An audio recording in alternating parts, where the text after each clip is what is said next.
प्रतिष्ठिता मनो मे क्वचित् प्रतिष्ठितम्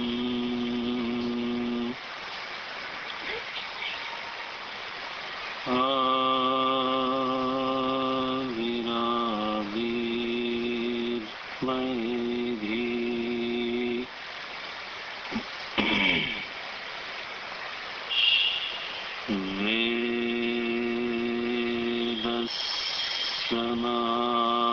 वेदस्यमानिस्थः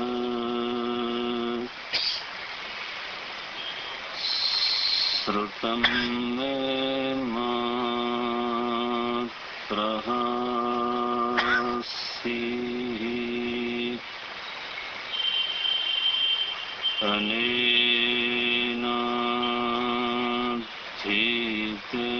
अनेनाधीतेन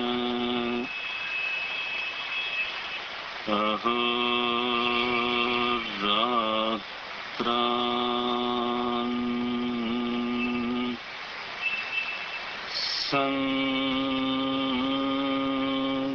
सन्दधामि श्रुतं वदिष्यामि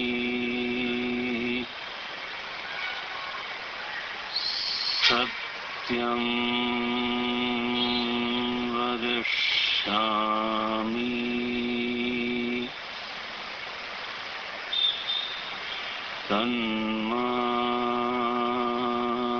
तन्माम् अवतु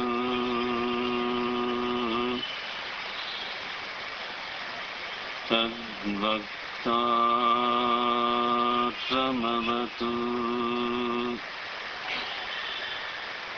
अवतु माम्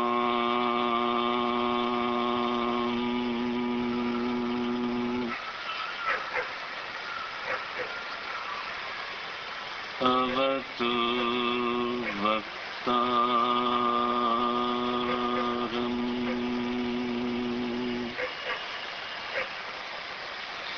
अवतु वक्तारम्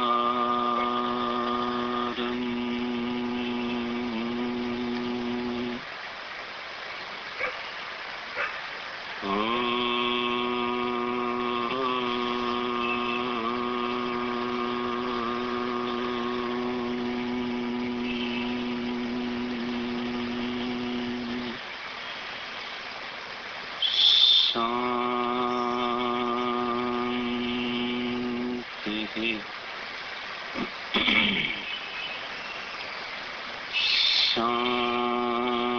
शान्तिः शान्तिः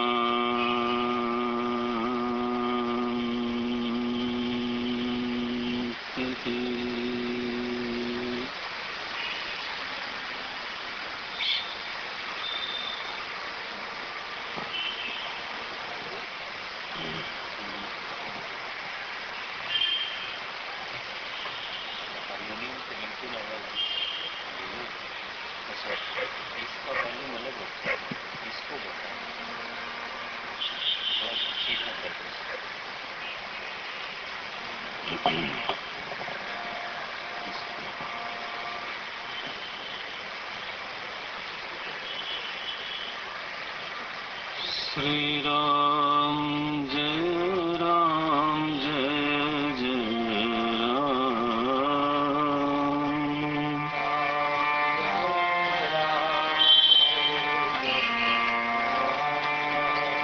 श्री राम जय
जय रघुराम जय श्री राम।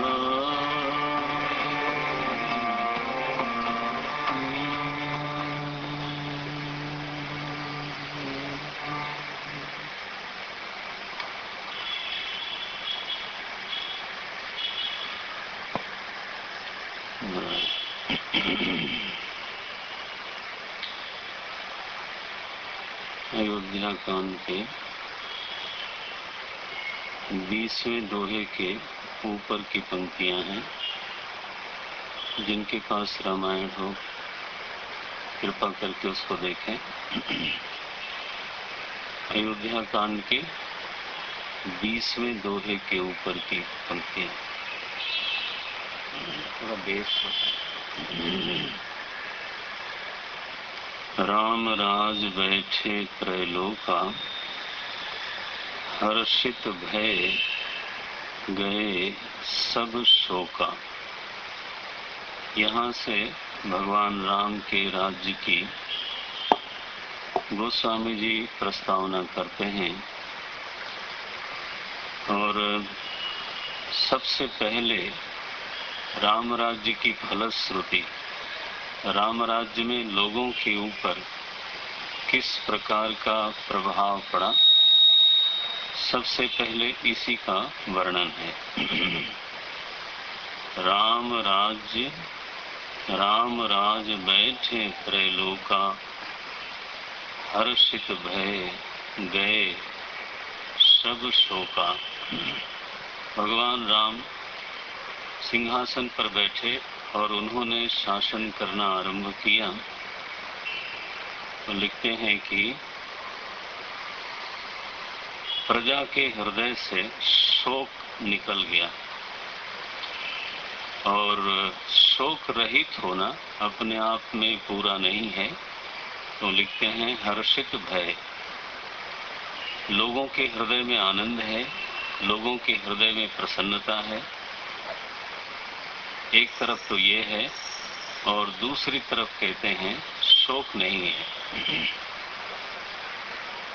जो लोग वेदांत के विद्यार्थी हैं उनको स्मरण होगा, वो कहते हैं वेदांत का जो लक्ष्य है वो है आत्यंतिक शोक की निवृत्ति और परम आनंद की प्राप्ति। आपको पीछे सुनाई दे रहा है? नहीं, वो दिख रहा है चेहरे से। इसको हटा दें। अगर आपको दिक्कत है इसको ऑफ करो, फीडबैक को ऑफ करो और आवाज करो। चेहरे से भी कुछ चीजें दिखाई देने लगती। अभी कुछ ठीक है? हर्षित भय। इसको ऑफ करो। हर्षित भय गए सब, ठीक है? राम राज बैठे त्रैलोका हर्षित भय गए सब शोका। ऐसे राज्य की स्थापना हुई कैसे? ये संभव कैसे हुआ? गोस्वामी जी इसका निरूपण करते हैं। सबसे पहली जो बात कही है वो है वैर न कर काहू सन कोई। चौपाई देखेंगे। वैर न कर काहू सन कोई राम प्रताप विषमता खोई। भगवान राम के प्रताप से समाज में जो स्थिति बनी वो ये बनी कि कोई किसी से बैर नहीं करता। जो आपस में विद्वेष की संभावना है, आपस में जो शत्रुता की संभावना है, उसको भगवान के प्रताप ने नष्ट कर दिया।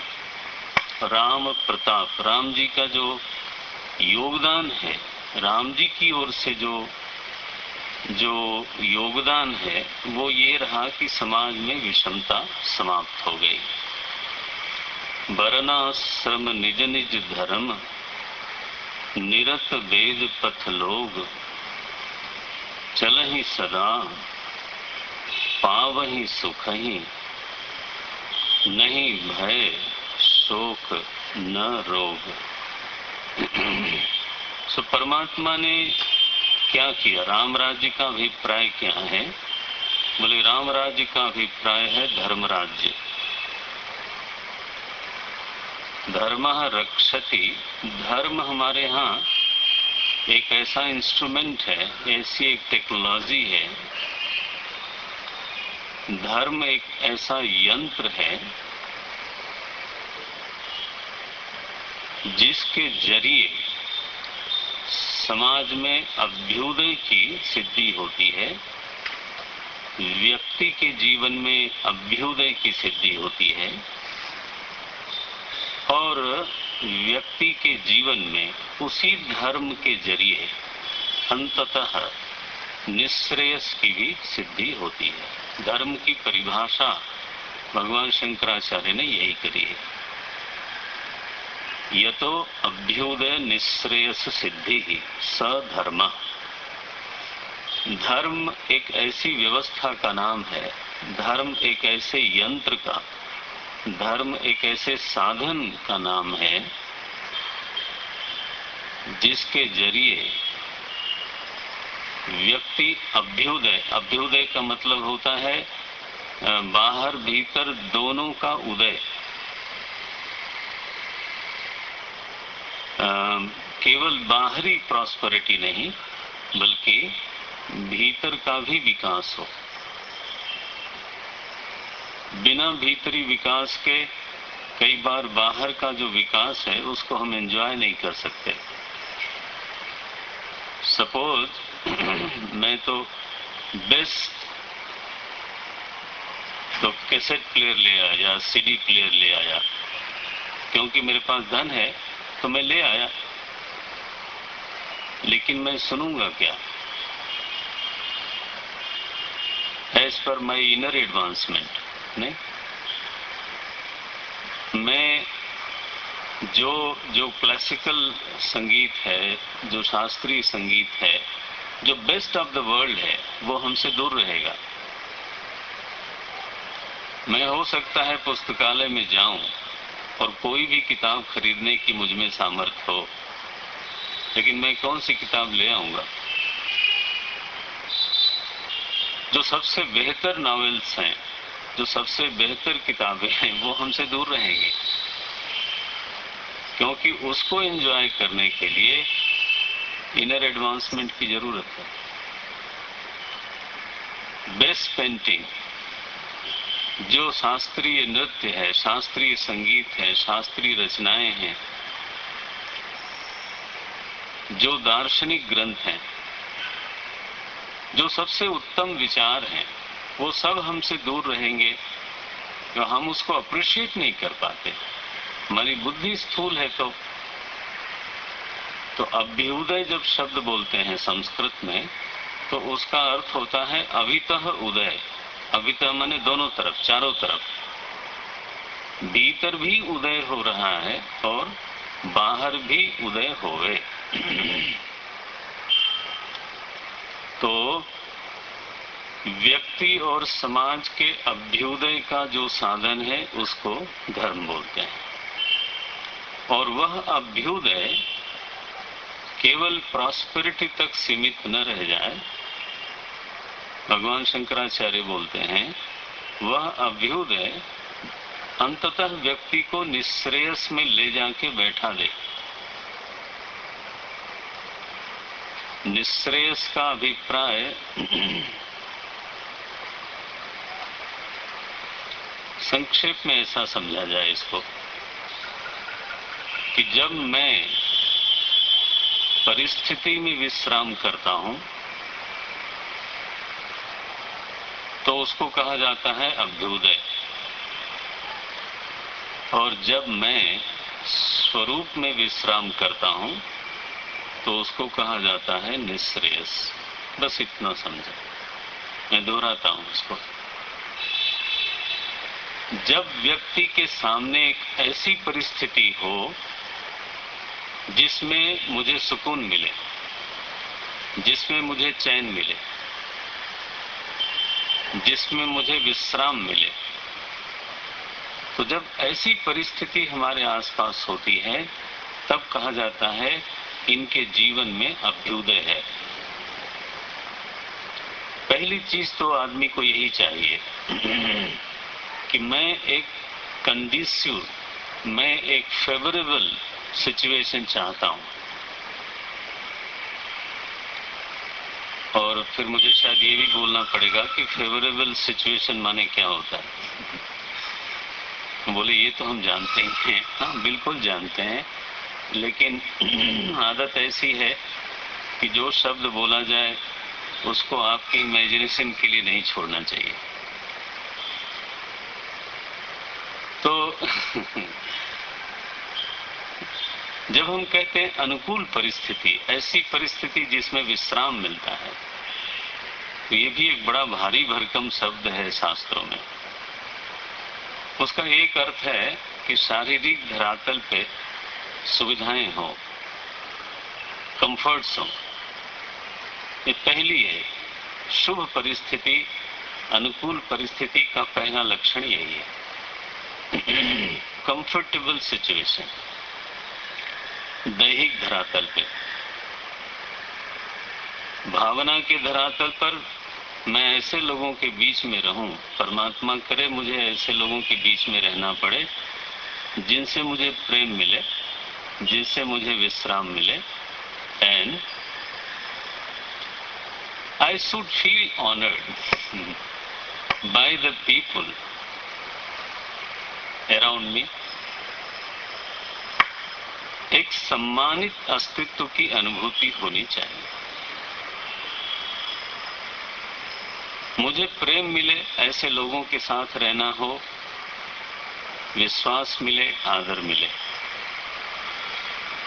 और परमात्मा करे कि मुझे ऐसे लोगों के बीच में रहना हो जिनके साथ मैं चर्चा करूं, गोष्ठी करूं,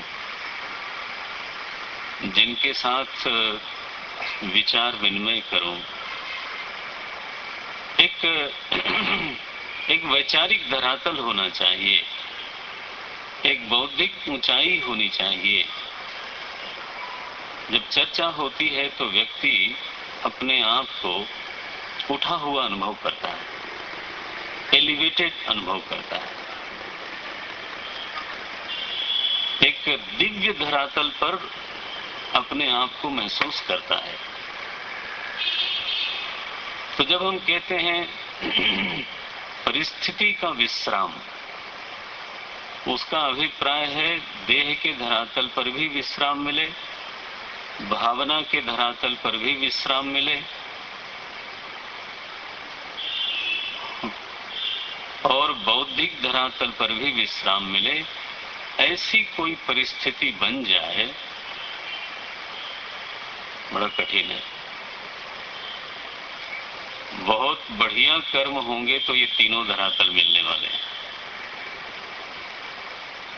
ज्यादातर ऐसा होता है कि अगर शारीरिक सुविधाएं ठीक हैं तो भावना के स्तर पे कहीं कुछ गड़बड़ है, भावना के स्तर पे कुछ ठीक है तो शारीरिक स्तर पे गड़बड़ है, और ये दोनों थोड़े थोड़े ठीक हैं तो वैचारिक स्तर पे। लेकिन फिर भी कोई ऐसे सत्कर्मी हैं, कोई ऐसे पुण्यकर्मी लोग हैं, some blessed people are there, जिनके ऐसे सुंदर कर्म हैं जिनके कारण वो एक ऐसी परिस्थिति उनके जीवन में आती है, चाहे थोड़े दिन के लिए आती हो, लेकिन आती है जिसमें उनको चैन मिलता है, जिनमें उनको विश्राम मिलता है। इसी को बोलते हैं अभ्युदय। अभ्युदय का अभिप्राय हुआ ऐसी परिस्थिति जिसमें मैं विश्राम का अनुभव करता हूं।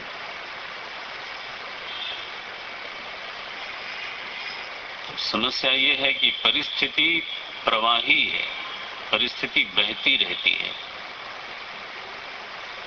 परिस्थिति कोई ऐसी चीज नहीं है जो स्टेगनेंट हो। आप सुबह से देखो आपकी कितनी परिस्थितियां बह गई, वो आती है जाती है, आती है जाती है, आती है जाती है।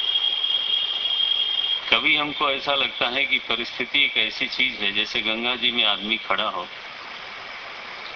और पानी आया जा रहा है, हमको छूता है और निकल जाता है। आप जरा कल्पना करो, परिस्थिति आपके करीब आती है, आपको प्रभावित करती है, या तो सुखी करती है या दुखी करती है।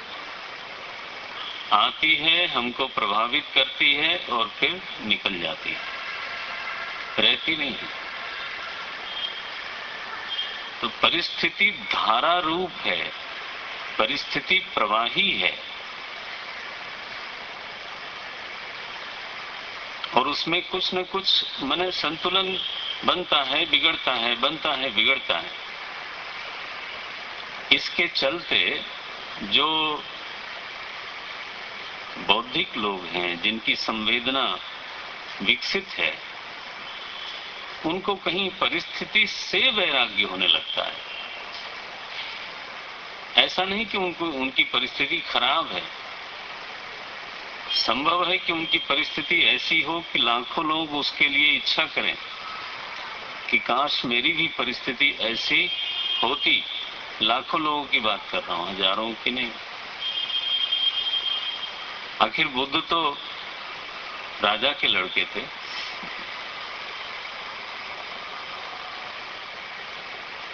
परिस्थिति का खराब होना जरूरी नहीं है, लेकिन परिस्थिति का एक रहस्य सामने आ गया कि परिस्थिति रहेगी तो ऐसी ही रहेगी, और केवल मेरी नहीं है, सबकी ऐसी ही है। लो, सबने बहुत कोशिश करी, लेकिन ये हमेशा ऐसी ही रहती है। तब कहीं चित्त में एक लगन लगती है, एक तीव्र इच्छा होती है कि ये परिस्थिति का जीवन ही सब कुछ नहीं हो सकता। क्या कोई ऐसा भी जीवन है क्या जो परिस्थिति से अतीत हो? नारायण, मैं कुछ ऐसे जीवन में प्रवेश करूं जहां परिस्थिति का विश्राम न हो, मेरा खुद का विश्राम। वेदांत में इसको बोलते हैं निःश्रेयस। जब किसी महापुरुष को, जब किसी धन्यभागी को, जिसको हम ज्ञानी कहते हैं, जिसको हम मुक्त कहते हैं, जब उसको अपने स्वरूप में विश्राम मिल जाता है, तो परिस्थिति रिडंडेंट हो जाती है, परिस्थिति निरर्थक हो जाती है। स्वरूप में विश्राम का अभिप्राय समझें, जैसे गहरी सुषुप्ति में विश्राम मिलता है कि नहीं? वो विश्राम परिस्थिति का है कि स्वरूप का है? मैं संकेत करने के लिए बोल रहा हूं। जो गहरी निद्रा है, गहरी सुषुप्ति है, उसमें जो विश्राम मिलता है वो परिस्थिति का विश्राम नहीं है। परिस्थिति तो कब की छूट गई। और जो लोग ध्यानाभ्यासी होते हैं, ध्यान करते हैं, उनको और अच्छी तरह से मालूम है, क्योंकि वो सो करके वहां नहीं पहुंचते, जागते जागते पहुंचते हैं। और उनको ध्यान की अवस्था में जो सुख मिलता है, ध्यान की अवस्था में जो विश्राम मिलता है, वो विश्राम किसी परिस्थिति का नहीं होता। परिस्थिति को से इंटरैक्ट करने वाली इंद्रियां तो पहले शांत हो गई, मन तो पहले शांत हो गया। सो ये अगर समझ में आता है तो भी अच्छा है, नहीं तो श्रद्धा कर लें कि विश्राम केवल परिस्थिति में होता है, ये सच नहीं है।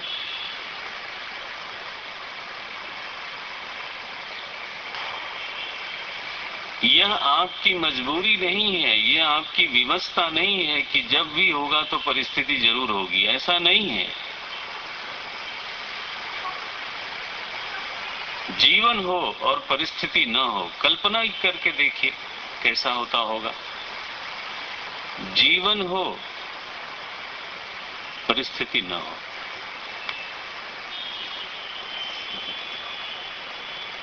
इसको बोलते हैं निःश्रेयस।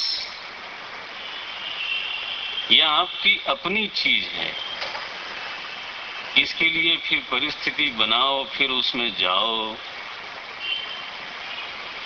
फिर उसको पकड़े रखो कि कहीं चली न जाए। और विडंबना यह है कि सभी लोग पकड़ के रखना चाहते हैं और वो चली ही जाती है। कोई कहे कि हवा को मैं मुट्ठी में पकड़ के रखूंगा, तो मुट्ठी जरूर बंधी रहेगी लेकिन उसमें हवा नहीं।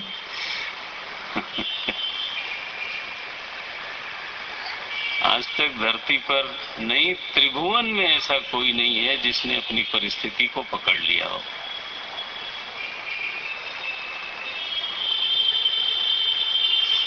त्रिभुवन में ऐसा तो कोई इतिहास में दिखता नहीं, किसी पुराण में ऐसा हमको पढ़ने को मिला नहीं।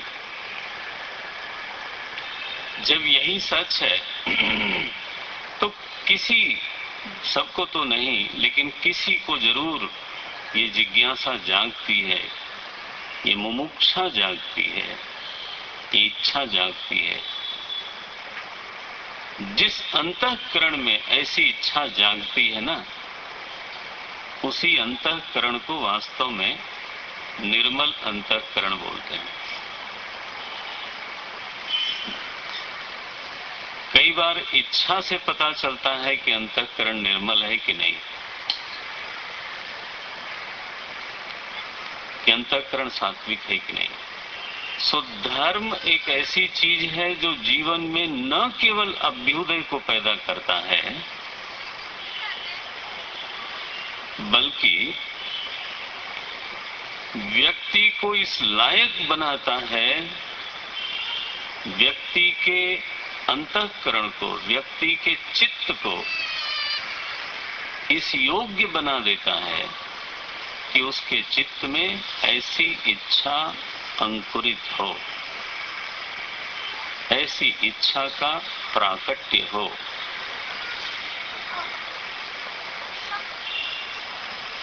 इसलिए हमारे शास्त्रों में धर्मः रक्षति आदेश आया, धर्मः रक्षति रक्षितः। एक बार कानपुर में मैं था तो वहां पुलिस डिपार्टमेंट ने कहा कि एक हमारे साथ एक टॉक करिए, आप एक चर्चा करिए। तो वहां के आईजी साहब और सब अफसर लोग बैठे और जूनियर ऑफिसर्स भी बैठे, पुलिस लाइन में प्रवचन शुरू हुआ।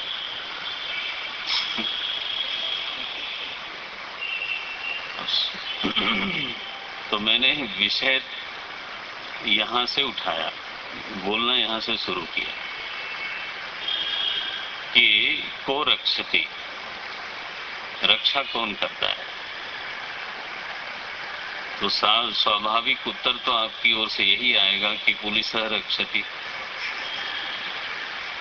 क्योंकि आप सब लोग समाज के रक्षक हो, तो पुलिस रक्षा करेगी। लेकिन पुलिस की रक्षा कौन करेगी? रक्षक कौन है? यहां से मैंने शुरू किया।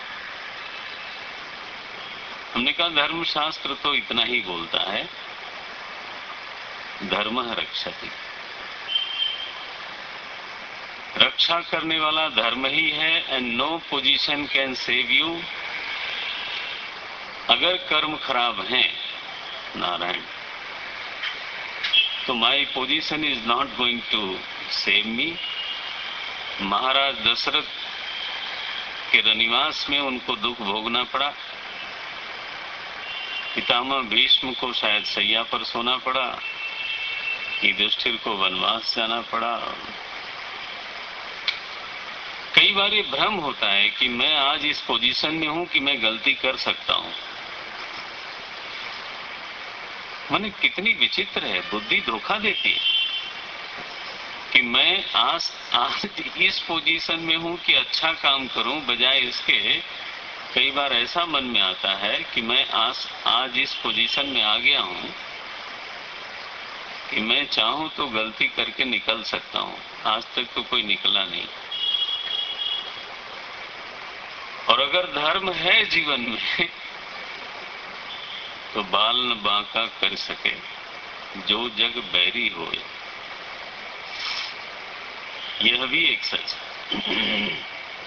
सो धर्म रक्षति, लेकिन कब? बोले जब रक्षितः, जब हम उसको पहले अपने जीवन में बचाते हैं। धन रक्षा करता है कब? जब उसको हमने बचाया हुआ हो। खोया हुआ धन हमारी रक्षा नहीं करता, खोई हुई विद्या हमारी रक्षा नहीं करती, टूटे हुए संबंध हमारी रक्षा नहीं करते। रक्षा वही करता है जिसको हमने अपने जीवन में संभाला हो, अपने जीवन में बचाया हुआ हो। तो धर्म भी तभी रक्षा करता है जब पहले हमने उसको अपने जीवन में बचाया हुआ हो, संभाला हो। तो धर्म रक्षति, रक्षितः। प्रश्न है कि राम राज्य में परमात्मा ने क्या किया? बोले परमात्मा ने सबको धार्मिक बना दिया, बस इतना काम किया। सबकी बुद्धि में यह बात दृढ़ हो गई कि जिसका जो स्वधर्म बनता है उसका पालन करने में ही समाज का हित है, और उसका पालन करने में ही व्यक्ति का भी हित है। जब हम बोलते हैं स्वधर्म, तो उसका अभिप्राय निवेदन करूं। यहाँ यज्ञ है थोड़े दिनों का, तो मुझे बहुत संक्षेप के शब्द ढूंढने पड़ते हैं। स्वधर्म का अभिप्राय होता है अपनी पहचान के अनुसार जो मेरा कर्तव्य बनता है वो मेरा स्वधर्म है। मैं दोहराऊं बिकॉज आई मीन इट। मेरी पहचान के अनुसार मेरा कुछ कर्तव्य बनता है। सपोज मेरी पहचान है कि मैं एक सन्यासी हूं, तो मेरा एक कर्तव्य बनता है उसके अनुसार। फिर मैं मिशन का एक कार्य करता हूं, दूसरी पहचान है, तो उसके अनुसार मेरा एक धर्म बनता है। कर्तव्य कोई आसमान से नहीं उतरता। कर्तव्य हमेशा मेरी पहचान के अनुसार ही बनता है।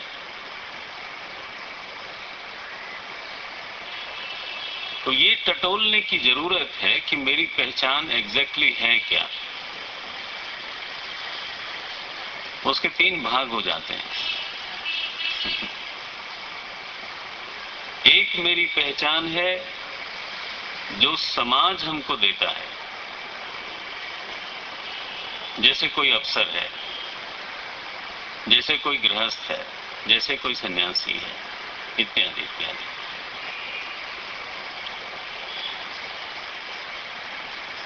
कोई अफसर है, कोई टीचर है, कोई व्यापारी है। समाज की ओर से एक पहचान मुझको मिलती है, वही मेरी आइडेंटिटी है समाज में। उसके अनुसार मेरा एक कर्तव्य बनता है। दूसरा, एक पहचान शास्त्र देता है। शास्त्र जो पहचान हमको देता है वो कुछ समय के लिए नहीं देता। जैसे अफसर कुछ समय के लिए, जैसे किसी क्लब का सदस्य कुछ समय के लिए, वो एक पहचान है। उस क्लब में हो सकता है आप गवर्नर बन गए, और वह कितने समय के लिए? 1 साल 2 साल। तो उस पहचान के अनुसार कर्तव्य होना, this is called social recognition, अथवा समाज की ओर से दी गई पहचान। लेकिन शास्त्र जब हमको पहचानता है तो कई बार वो पिछले जन्म के कर्मों के अनुसार पहचानता है। और तब जब पहले कहता है कि तुम मनुष्य हो, अब ये पहचान कितने दिन के लिए है? जब तक शरीर है। तुम ब्राह्मण हो, तुम क्षत्रिय हो, ये पुरानी शैली है। तुम वैश्य हो, तुम शूद्र हो, तुम गृहस्थ हो। ध्यान रखना, समाज से ज्यादा ये पहचान शास्त्र देता है। गृहस्थ आश्रम, संन्यास आश्रम शास्त्रीय व्यवस्था है। This is not constitutional. Am I right? ये कोई संविधान ने नहीं बनाया, ये शास्त्र ने बनाया है कि आप गृहस्थ हो तो आप सन्यासी हो, तो आप ब्रह्मचारी हो। ये संकेत मात्रम करोमि अत्र, कि एक पहचान शास्त्र से आती है, एक पहचान समाज से आती है। और निवेदन करूं, तीसरी एक पहचान है जो आपकी नजर में आप हो।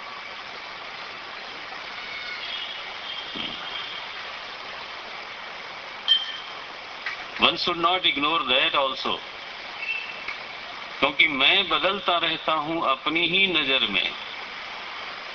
मुझे मालूम पड़ता है कि जिस चीज में मेरी पहले बड़ी रुचि थी, अब मेरा वहां पर उतना मन नहीं लगता। जिस चीज को पहले मैं बहुत महत्व देता था, हाँ, अब उसी चीज को मैं बहुत महत्व नहीं देता। लोगों को आश्चर्य होता है कि कल तक ये व्यक्ति धन को इतना महत्व देता था, व्यापार को इतना महत्व देता था, अब इसने व्यापार छोड़ करके कुछ समाज के लिए करना शुरू कर दिया। ज्यादातर टाइम देखो, जब देखो तब भागा रहता है। लो, कोई किसी ने आपके ऊपर कोई शासन किया है क्या कि आपको ऐसे करना है? नो, क्योंकि हमारे भीतर की जो मनोवृत्ति है वो हमसे ये करवाती है। और कभी ऐसा भी होने लगता है व्यक्ति के जीवन में, जब उसकी मनोवृत्ति ये कहने लगती है कि मुझे अब बहुत ज्यादा ओवर सोशलाइजेशन में मजा नहीं आता। लो, अब क्या करोगे? उसके दूसरा नहीं पहचानेगा इसको। It becomes very subjective. You know it. कि मेरी मनोवृत्ति बदल गई है, मेरा स्वभाव बदल गया है, अब मैं वही नहीं हूं। सुनो, आपकी खुद की पहचान आपकी नजर में, आपकी पहचान समाज की नजर में, और आपकी पहचान शास्त्र की नजर में। इन पहचानों को कोई ठीक से जानता हो, समझता हो, उसके प्रति थोड़ा जागरूक हो,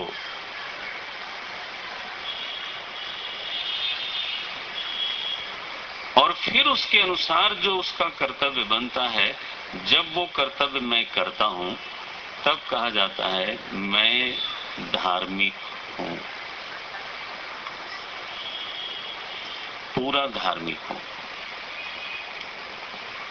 अगर किसी को लगता है कि मेरी मनोवृत्ति गृहस्थ की है, उस तरह के कर्तव्य फिर अपनाने चाहिए। और इसी आधार पर यह भी सच है कि अगर किसी की मनोवृत्ति बदली,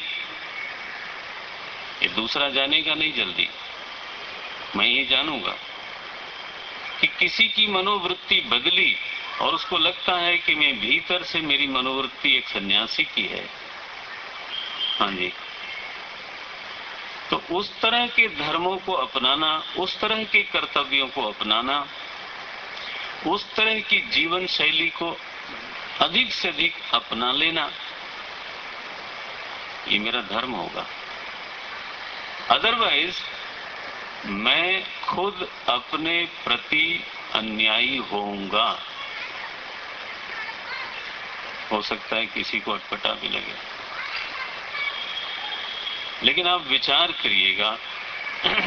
और मैं आपका आभारी हूं कि आपका पूरा अटेंशन है मेरी तरफ।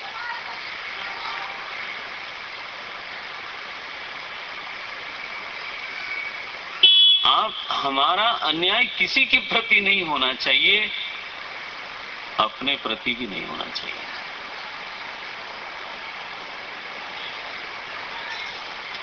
सो स्वधर्म कि एक छोटे से वाक्य में परिभाषा मन में रख ली जाए, अपनी पहचान के अनुसार, चाहे तो हम एक शब्द और जोड़ें, अपनी समग्र पहचान के अनुसार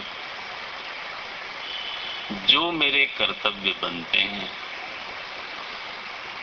उनको करना, उनका अनुष्ठान करना, ये स्वधर्म का आचरण है। गोस्वामी जी लिखते हैं, देखिए क्या लिखते हैं, वर्णाश्रम निज निज धर्म। इसलिए इतना व्याख्या करनी हुई क्योंकि गोस्वामी जी का अगला वाक्य यही है, वर्णाश्रम निज निज धर्म निरत वेद पथ लोग। अपने अपने स्वधर्म में वेद के दिखाए हुए रास्ते पर लोग चलते थे राम जी के राज्य में, और उसका परिणाम ये था, श्योर और सर्टेन परिणाम ये था, चलहि सदा पावहि सुखहि। जीवन में धर्म हो और दुख हो, ये हो नहीं सकता, ये संभव नहीं है। चलहि सदा पावहि सुखहि। और बोलते हैं, नहीं भय रोग न शोक न रोग। आइए जरा चौपाई पढ़ें। आप दोहराइएगा जिसके जिसके पास रामायण। दैहिक दैविक भौतिक तापा, दैहिक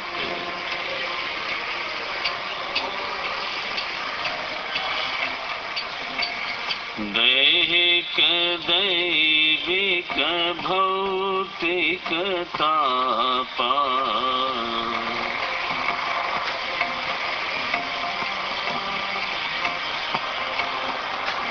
राम राज कहीं काहू ही व्यापा।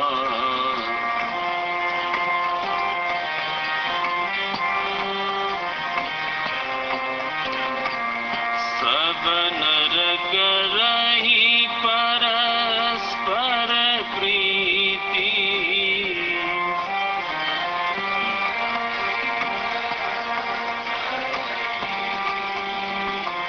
सब नर करहि परस्पर प्रीति।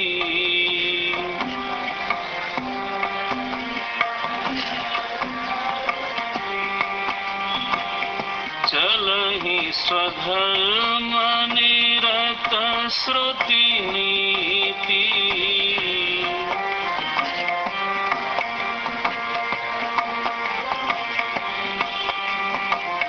चार्य चरण धर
भक्ति के अधिकारी।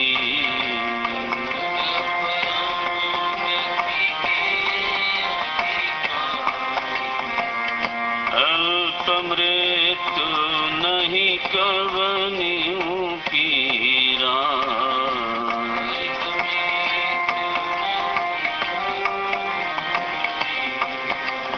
सब सुंदर सब विरुज शरीरा।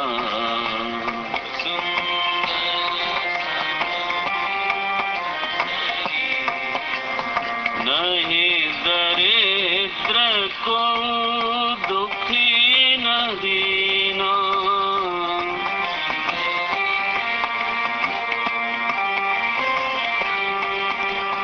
नहीं दरिद्र को दुखी न दीना। दुखी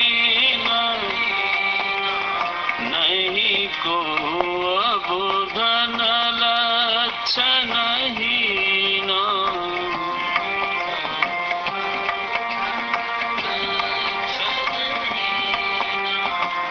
सब निर्दम्भ धर्म रत पुनी।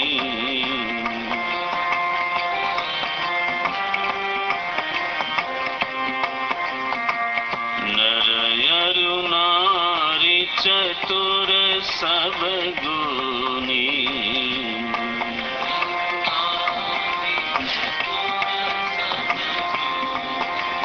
सब गुणज्ञ पंडित सब ज्ञानी।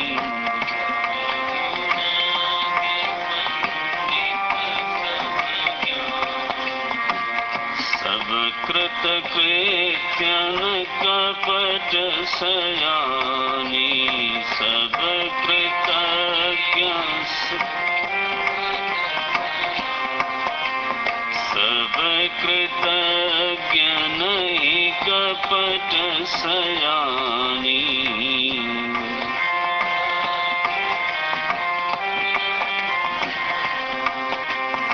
राम राज न भगेश सुनो। राम राज राम राज न भगेश सुनो।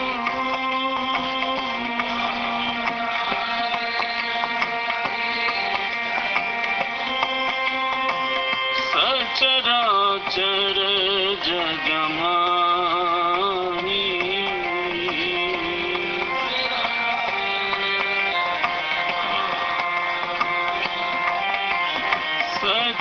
सचराचर जगमानी।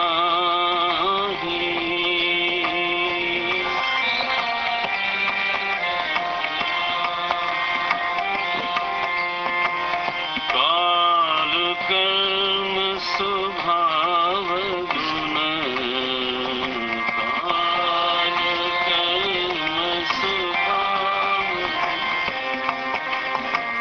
कृत दुख काहू ही नाही।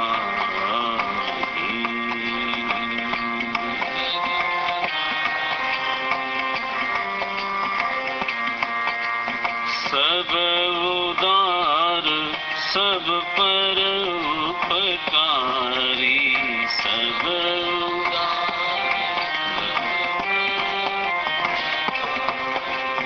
सब उदार सब पर उपकारी।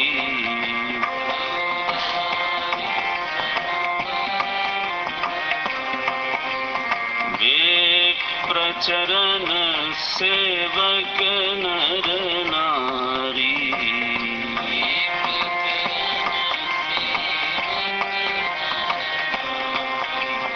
एक नारी व्रत रत सब धारी।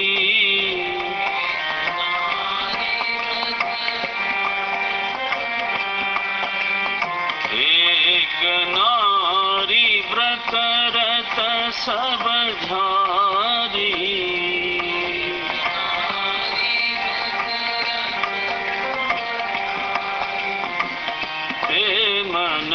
चक्रमपति हितकारी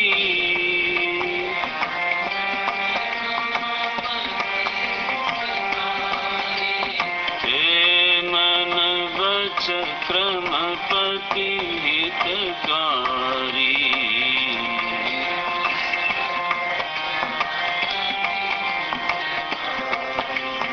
दंड जतिन कर भेद जहाँ दंड जतिन कर दंड जतिन कर भेद जहाँ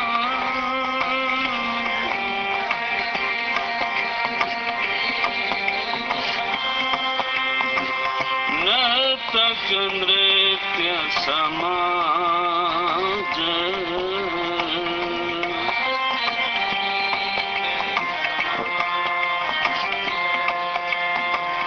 जीतहु मन ही सुनिय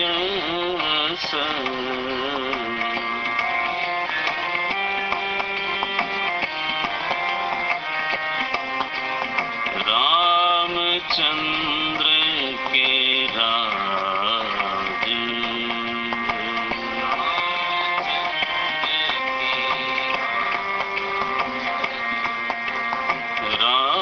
रामचंद्र के राज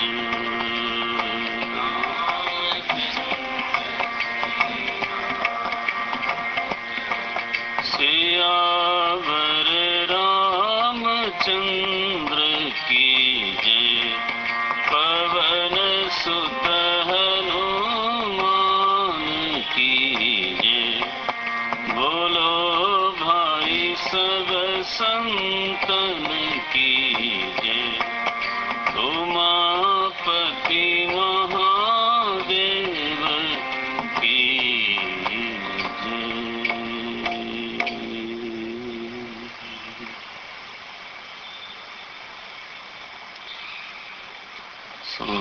सभी लोग अपने अपने स्वधर्म में निरत हैं। गोस्वामी जी लिखते हैं, सब नर करहि परस्पर प्रीति। ये राजा की बहुत बड़ी उपलब्धि है। ये जो पहला दोहा लिखा है गोस्वामी जी ने, वास्तव में किसी भी राजा की ये उपलब्धियों में सबसे ऊपर की उपलब्धि होती है। कई बार राजा लोग ध्यान देते हैं, कई बार नहीं देते। समाज में सभी वर्गों का आपस में परस्पर प्रेम सिद्ध हो जाना। कल मैं निवेदन कर रहा था कि कोई ऐसा समाज नहीं है इतिहास में जो बंटा हुआ न हो, जिसमें विभाग न हो। कि विभाग का कारण आर्थिक होता है, विभाग का कारण बौद्धिक होता है, विभाग का कारण आयु होता है, विभाग का कारण लिंग होता है, विभाग का कारण प्रांत होता है। सारे लोग एक ही जगह तो नहीं रख सकते। तो कोई पूर्व रहेगा, कोई पश्चिम होगा, कोई दक्षिण होगा, कोई उत्तर होगा। तो जो जगह है, जो जगह है वह भी विभाग का कारण बनता है। आदमी कहता है मैं पूर्व वाला हूं, आदमी कहता है मैं दक्षिण का हूं, आदमी कहता है मैं उत्तर का हूं। तो विभाग एक ऐसी चीज है जिसको अवॉइड नहीं किया जा सकता। यह विकल्प किसी के पास है ही नहीं। विभाग रहेगा। तो समाज में विभाग होता है और विभागों के अपने अपने नेता होते हैं। उस विभाग को आवाज देने के लिए, उस विभाग को प्रतिनिधित्व देने के लिए कोई न कोई नेता होते हैं। तो जाति का नेता है, प्रांत का नेता है, कोई नारी समाज का नेता है, उसके काम के लिए, महिला कॉज के लिए कोई फाइट कर रहा है, कोई युवक लोगों का नेता है, कोई वृद्ध, आजकल वो भी चल पड़ा, सीनियर सिटीजन एसोसिएशन, काफी बड़ा भयंकर है भाई, भयंकर माने ऐसे नहीं, थोड़ा तेज रखो। माने ये है कि जब विभाग होंगे तो विभाग को आवाज मिलनी चाहिए। अगर युवकों को नेतृत्व चाहिए तो वृद्धों को क्यों नहीं, तो महिलाओं को क्यों नहीं, तो जातियों को क्यों नहीं। तो हर विभाग का अपना एक नेता हो, मजदूर का भी नेता होता है, व्यापार संघ भी होता है और विद्यार्थी परिषद भी होता है। तो यह स्थिति तो समाज की हमेशा रहती है। समाज में यह जो स्थिति है, इसको हम इस तरह से देखते हैं शास्त्रों के अनुग्रह से कि जैसे घर बनता है ना, तो घर में दीवारें एक दूसरे से अलग होती हैं, जो पिलर्स हैं वो एक दूसरे से अलग होते हैं, they never meet with each other. जो बीम्स होते हैं वो एक दूसरे से अलग होते हैं। ये सब अलग अलग रहेंगे। कोई ऐसा कहे कि दीवार ना हो और घर बन जाए, ये संभव नहीं है। पिलर्स न हो और घर बने, बीम्स न हो और घर बने, ये नहीं होता है। ये सारी चीजें एक दूसरे से अलग रहती हैं, बंटी हुई रहती हैं, लेकिन जब इनके ऊपर एक छत पड़ती है ना, तब उसको घर बोलते हैं। छत का कैरेक्टरिस्टिक क्या है? It is connected with every pillar, every wall, every beam, every division is connected by the roof. और अगर छत नहीं है, बीम्स बड़े तगड़े हों, आप सोचो जरा, पिलर्स बिल्कुल ठीक हों, दीवारें बहुत बढ़िया हों, आप घर बोलोगे उसको? उसमें कोई रह सकता है एक रात? संभव है कोई धुंधुकारी प्रकट हो जाए उसमें कोई भूत प्रेत प्रकट हो जाए, महाराज, खंडहर लगता है वो। शासक की प्रकृति क्या होनी चाहिए? जो राजा है उसका कैरेक्टरिस्टिक क्या है? वो सारे पिलर को तोड़ेगा और खंभों को तोड़ेगा और दीवालों को तोड़ेगा, घर क्या बनाएगा? राजा की भूमिका छत की तरह होती है।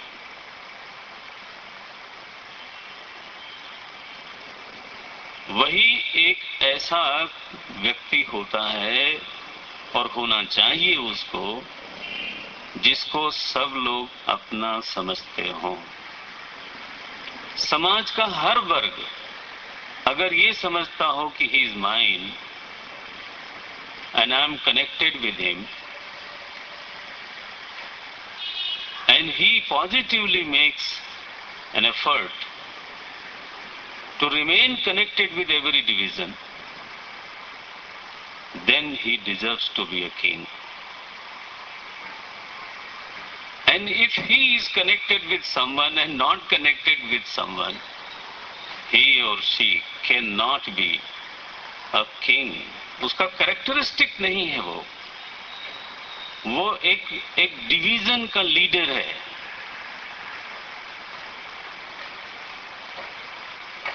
जब आप बोलते हो राम राज्य और उसमें कहते हो बैर न कर काहू सन कोई, जब आप कहते हो राम राज्य और पंक्ति लिखते हैं गोस्वामी जी, सब नर करहीं, पंक्ति याद रखें, सब नर करहीं परस्पर प्रीति। I tell you, this is one of the greatest achievement of a king. समाज में सामरस्य की सिद्धि कर लेना समाज में समरसता को संपादित कर देना, ये सबके बस की बात नहीं है। The one who has not got the horizontal personality, he will never ever be able to achieve it, and he should not become a king of a country. और सच बात है कि वो नहीं बन पाएगा। कुछ प्राकृतिक विधान भी इस तरह का है। मैं मन से नहीं बोलूंगा, फिर कभी ऐसे अलग से बोल सकता हूं। कहीं न कहीं वो प्रॉपर्टी राजा में होनी ही चाहिए। प्रभु राम वशिष्ठ से भी जुड़े हुए हैं, विश्वामित्र जी से भी जुड़े हुए हैं, अयोध्या से भी जुड़ते हैं, मिथिला से भी जुड़ते हैं,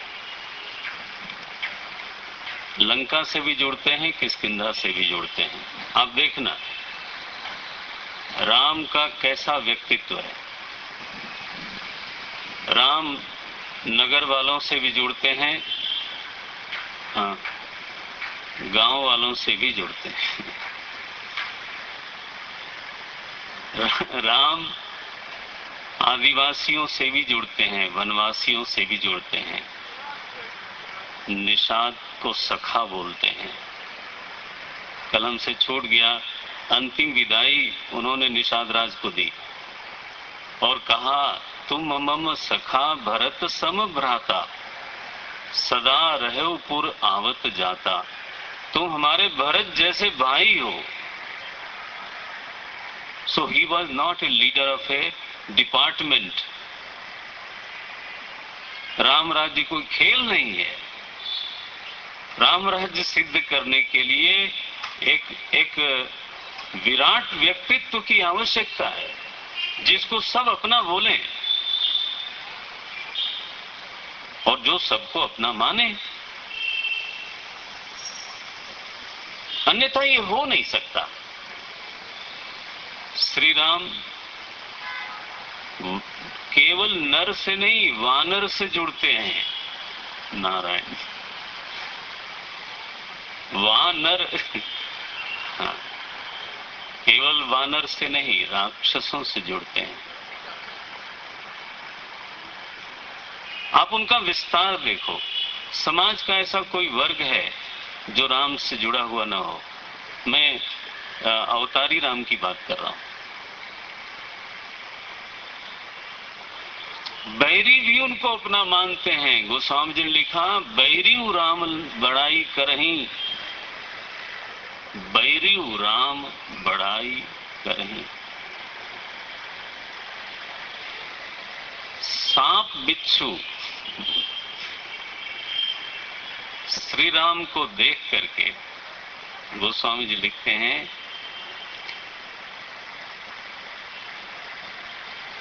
तजहि विषम विष तामस तीछी, तजहि विषम विष जिनहि निरखि मग सांपन बीछी, तजहि विषम विष तामस तीछी। बोले ये तामसिक हैं सांप और बिच्छू, लेकिन भगवान को जब देखते हैं तो विष का वमन कर देते हैं। Can you imagine? रामचरितमानस का साहित्य भी इतना ऊंचा है कि मैं क्या बताऊं। कहीं आपको ये उपमा पढ़ने को शायद ही मिली होगी कि भगवान को मार्ग में चलते हुए देख करके सांप अपना विष उगल देता है और बिच्छू अपना विष छोड़ देता है।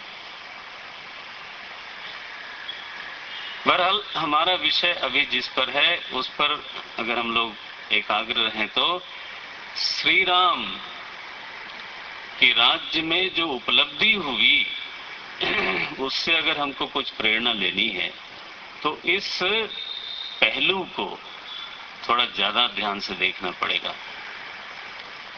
कि राजा किसी विभाग का नेता नहीं हो सकता। नो, राजा किसी वर्ग का नेता का नाम नहीं है। राजा में वो चरित्र होना ही चाहिए, राजा की वह प्रकृति होनी ही चाहिए जिससे सभी वर्गों के लोग अपने को जुड़ा हुआ अनुभव करें। समाज सदा बहुभाषी होता है, सदा बहुधर्मी होता है। ऋग्वेद में एक मंत्र आता है, बहुधर्माणो विवाचशा। ऋग्वेद का मंत्र है। वो कहते हैं मानव जाति ऐसी है जिसके फेथ्स बहुत होते हैं। बहुधर्माणो विवाचसा, और जिसकी भाषाएं भी अनेक होती हैं। तो अगर जहां तक बांटने की बात करेंगे तो बांटने के लिए चीजों की कमी नहीं है।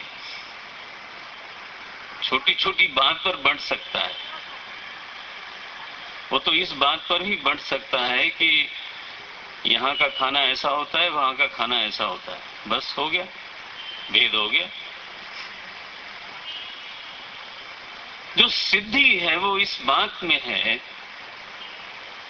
कि सब नर करहीं परस्पर प्रीति। ये लिखा, सब नर करहीं परस्पर प्रीति।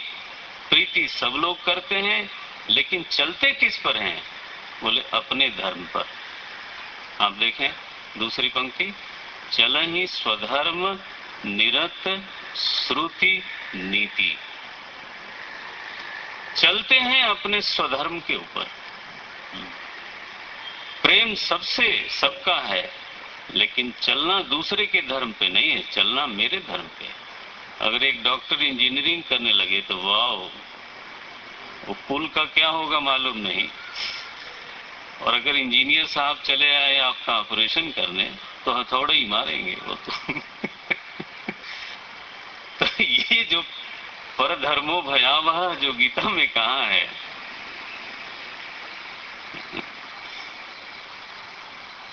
तो श्री राम की ये उपलब्धि है। जब एक बार समाज समरस हो गया, एक और निवेदन करें,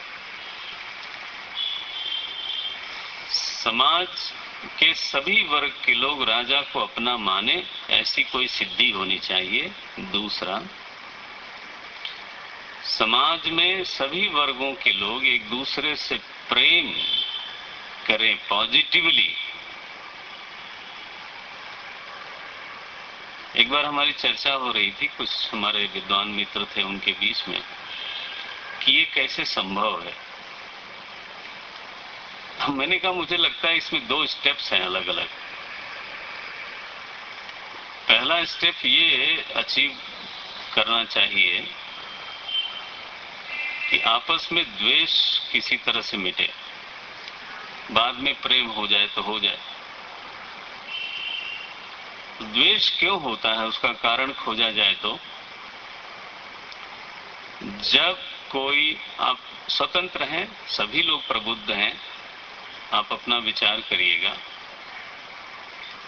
जब मुझे ऐसा लगता है जब समाज का कोई वर्ग यह महसूस करता है कि राजा की ओर से, शासन की ओर से, व्यवस्था की ओर से मेरे साथ न्याय नहीं हो रहा है, जब उसको ये बार बार अनुभूति होती है कि मेरे साथ न्याय नहीं हो रहा है और उन लोगों की वजह से मेरे साथ न्याय नहीं हो रहा है, चलो हाँ, आप देखते हो न्याय नहीं हो रहा है। क्यों? क्योंकि राजा उन लोगों की तरफ झुका हुआ है, शासन उन लोगों की ओर झुका हुआ है। जब ऐसी अनुभूति होती है एक वर्ग को, तो वह वर्ग दूसरे वर्ग के साथ द्वेष करता है, क्योंकि उसको ये महसूस होता है कि मेरे साथ जो न्याय नहीं हो रहा है वो उन लोगों की वजह से हो रहा है।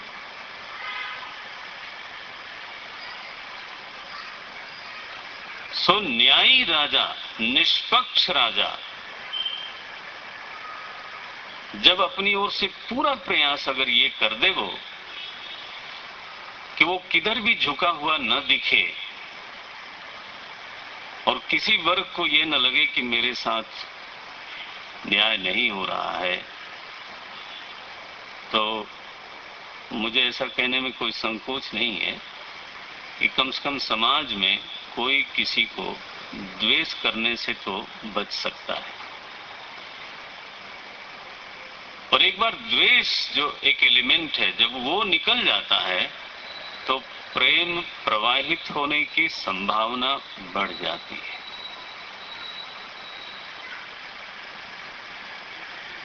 तब लगता है कि द्वेष तो है नहीं, वही तो बाधक था। तो ऐसा कोई कारण नहीं बचा कि एक वर्ग दूसरे वर्ग से प्रेम न करे। लेकिन दुर्भाग्य तब होता है किसी देश का जब राजा बार बार कभी इधर झुका हुआ दिखता है, कभी इधर झुका हुआ दिखता है, कभी उसका पक्षपात करता हुआ दिखता है, कभी उसका पक्षपात करता हुआ दिखता है। तो जिसको लगेगा कि मेरे साथ अन्याय हुआ, there will be heart burning, there will be heart burning. और जब भी ये होगा तब ये निश्चित है कि समाज में समरसता तो नहीं होनी है।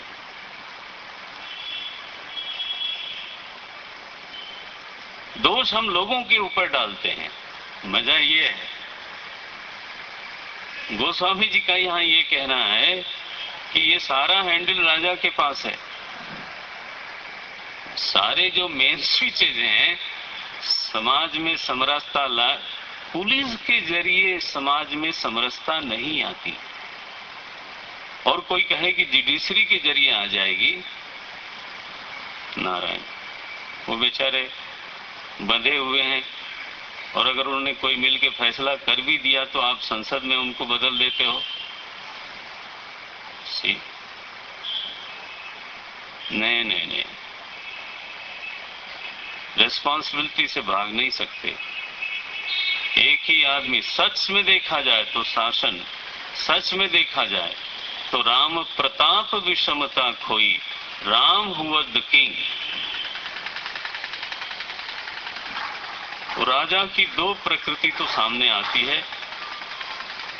एक तो ये कि वो सभी के साथ निष्पक्ष हो, न्यायी हो। दूसरा ये कि उसका व्यक्तित्व विराट हो और सभी लोग अपने को उससे जुड़ा हुआ अनुभव करें पॉजिटिवली। तब ऐसे समाज का निर्माण हो सकता है जो राम राज्य के लक्ष्य को पूरा करे। कल देखेंगे, आरती करें। ओम ओम ओम ओम।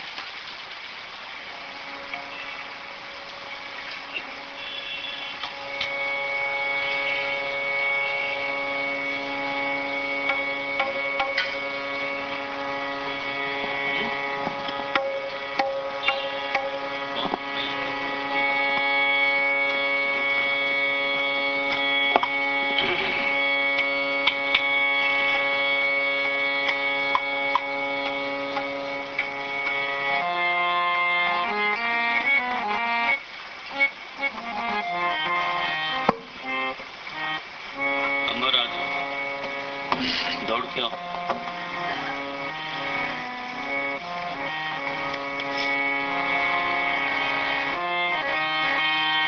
जय श्री राम। दौड़ो दौड़ो, देखता हूँ दौड़ सकते हैं।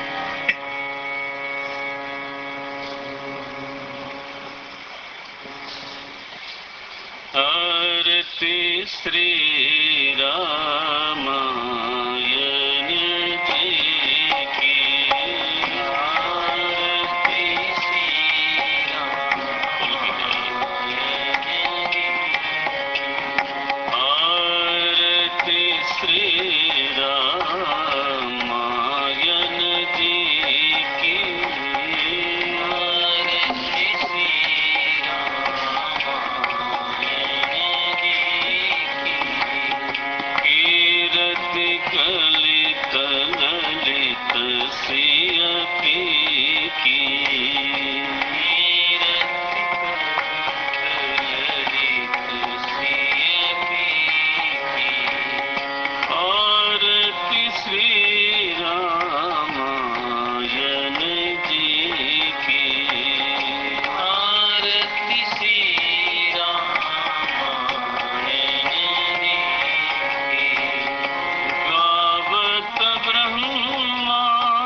वेद पुराण अष्टदश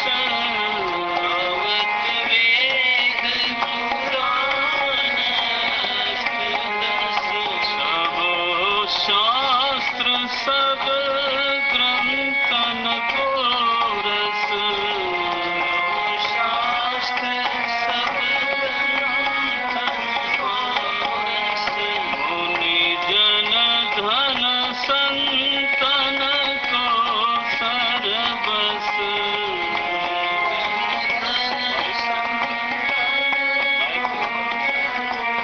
मुनि जन धन संतन को सरबस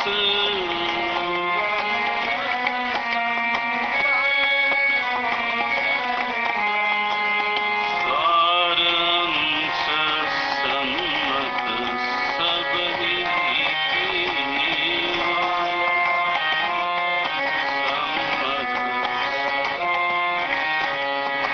आरती श्री रामायण जी की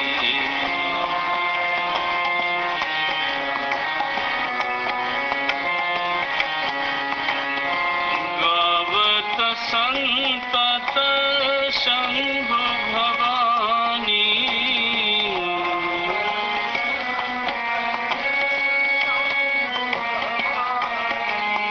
गावत संतत शंभु भवानी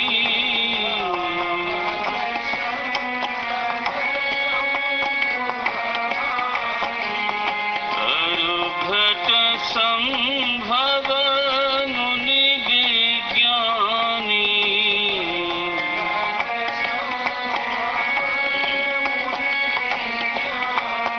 व्यास आदि कवि वर्ज बखानी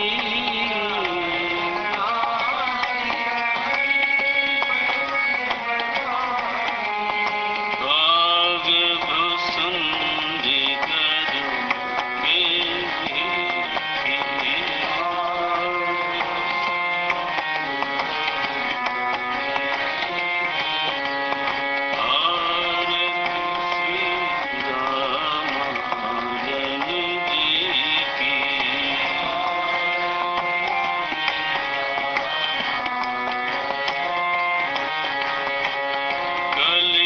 कलिमलहरनि विषय रस फीकी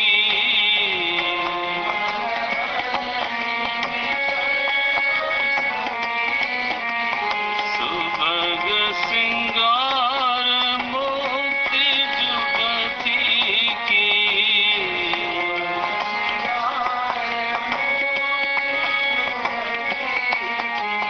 दलन रोग भवनूरियमी की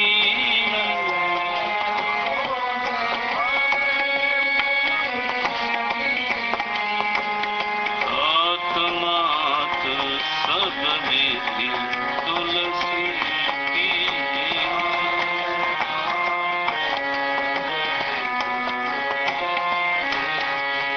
आरती श्री रामायण जी की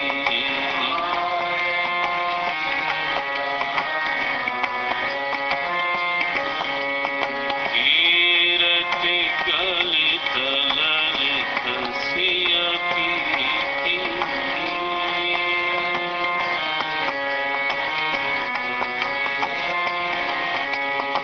आरती श्री रामायण जी की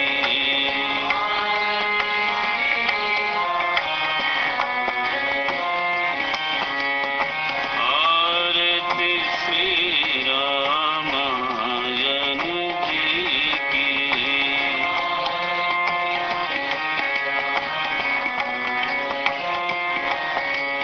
रामायण जी की रामायण जी की सियावर रामचंद्र भगवान की, पवन सुत हनुमान की, बोलो भाई सब संतन की। सद्गुरुनाथ महाराज की। ओम नमः पार्वती पतये।